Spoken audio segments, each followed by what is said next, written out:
While most of us are worried about day-to-day bills and inflation, the world's wealthiest families and institutions are quietly preparing for something much bigger. The end of the dollar's uncontested reign as the global reserve currency, and they're not just guessing. They're following a predictable pattern that has shown up right before the collapse of every major empire and its currency in modern history.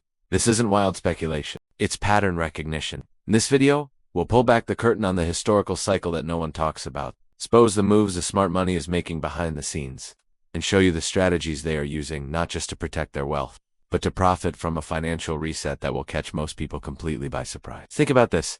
Every reserve currency in history has an expiration date. The Portuguese escudo, the Spanish dollar, the Dutch guilder, the French franc, and the British pound. They all had their moment at the top of the global financial system. On average, their reigns lasted between 80 and 120 years. The US dollar was officially crowned the world's reserve currency at the Bretton Woods Conference in 1944, as of late 2025. It has been in power for 81 years. It's sitting right in the middle of that historical window of change. While the dollar is still king today, the foundations of its power are quietly cracking, and those with the most to lose are taking notice. They see the writing on the wall, and they are making their moves now, before the crisis becomes obvious to everyone else. Section 1. The imminent problem: cracks in the foundation. So, what is the problem exactly? Why are the world's financial elite so concerned? It boils down to a few core issues that are creating a perfect storm. First, and most alarming, is the staggering level of U.S. national debt. By the end of 2025, U.S. national debt held by the public is on track to hit 100% of GDP. Projections show it surging to nearly 120% by 2035. Historically, when a nation's debt grows faster than its economy, it signals a major vulnerability. The government has to borrow more and more money just to pay the interest on its existing debt, creating a vicious cycle. In a grim milestone, interest payments on the U.S. national debt has surpassed spending on national defense for the first time in 2024. This simply isn't a sustainable path. For the wealthy, who understand that runaway debt is a promise of future currency debasement, this is a five-alarm fire. They know a government with this much debt has two main options: default, which is unthinkable, or inflate the currency to make the debt cheaper to pay back. Both options mean a massive loss of purchasing power for anyone holding dollars. The second major crack is a phenomenon called de-dollarization. For decades, the world is run on the US dollar. Oil, gold, and other commodities are priced in dollars. International trade has been settled in dollars, and central banks around the world held dollars as their main reserve asset. This created a constant, artificial demand for the dollar, allowing the US to borrow cheaply and wield immense geopolitical power. But that's changing. The trend is slow, but unmistakable. At the turn of the century, the dollar accounted for over 70% of global foreign exchange reserves. By the second quarter of 2025, that share had fallen to just over 56%. Now, it's true that a large part of this drop was due to the dollar's falling value against other currencies. However, even when you adjust for that, the long-term trend is a slow, grinding decline as central banks gradually diversify their holdings. This isn't happening in a vacuum. The weaponization of the dollar through sanctions has put this trend into overdrive. When countries see another nation's foreign reserves get frozen, it sends a powerful message. Relying entirely on the dollar system is a huge risk. This has pushed major global powers to actively look for and build alternatives. It's a quiet rebellion against dollar dominance, and it's picking up steam. Section 2.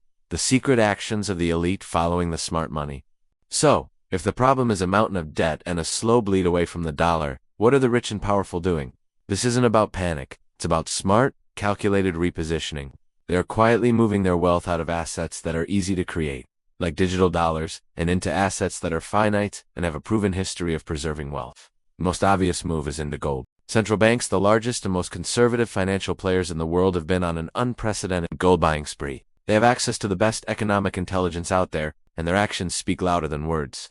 In 2022, central banks bought a staggering 1,082 tons of gold, followed by another 1,037 tons in 2023 and 1,045 tons in 2024, marking a three-year binge not seen in modern history. A stunning 2025 survey by the World Gold Council revealed that a record 95% of central banks expect global gold reserves to increase over the next year.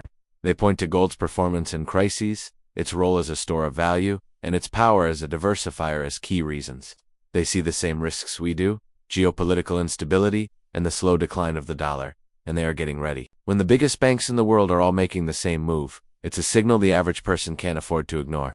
But it's not just central banks. Individual billionaires are making similar moves into hard, tangible assets.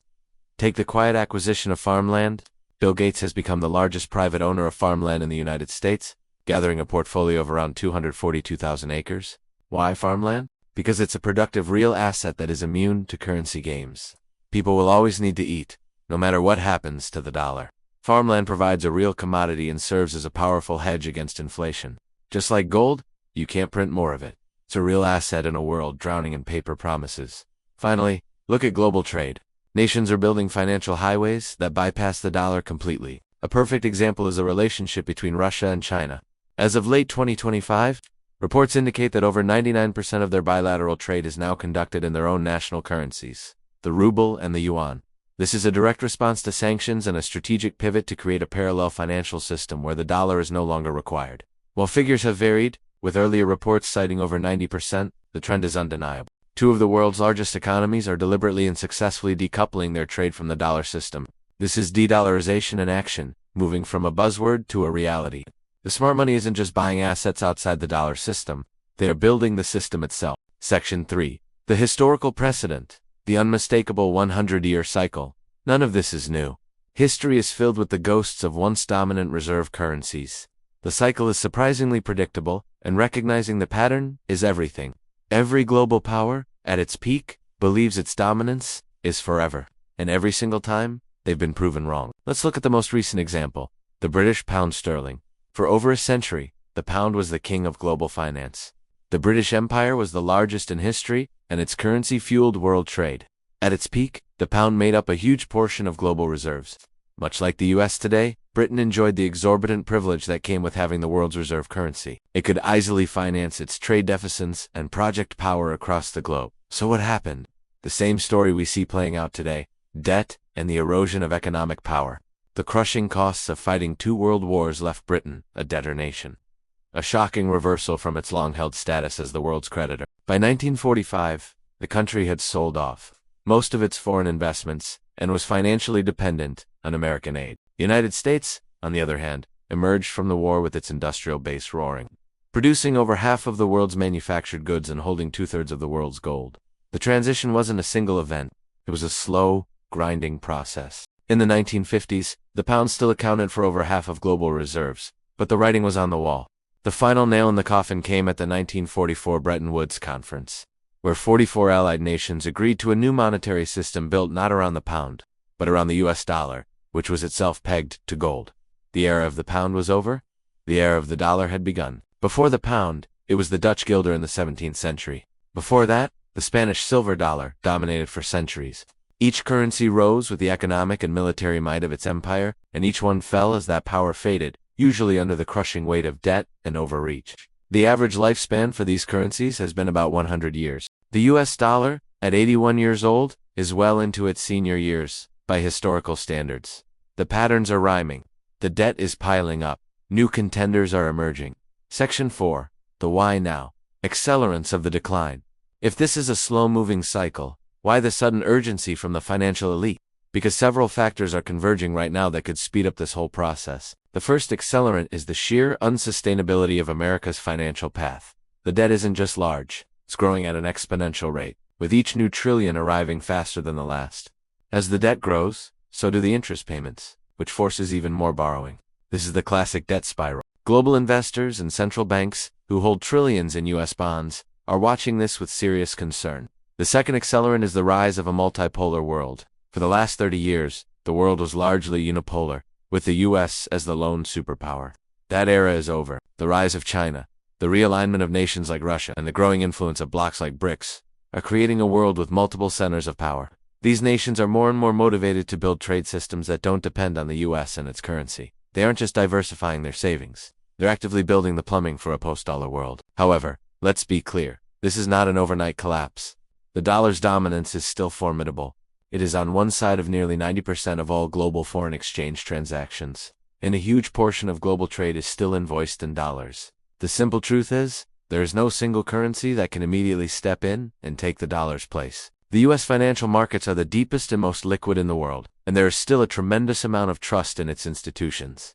This is why the rich aren't panicking. They are methodically preparing. They understand that the decline of reserve currency isn't a single event, but a process that can take decades. They see the erosion happening at the margins, and they are positioning themselves for a future where the dollar is just one of several major currencies, not the undisputed king.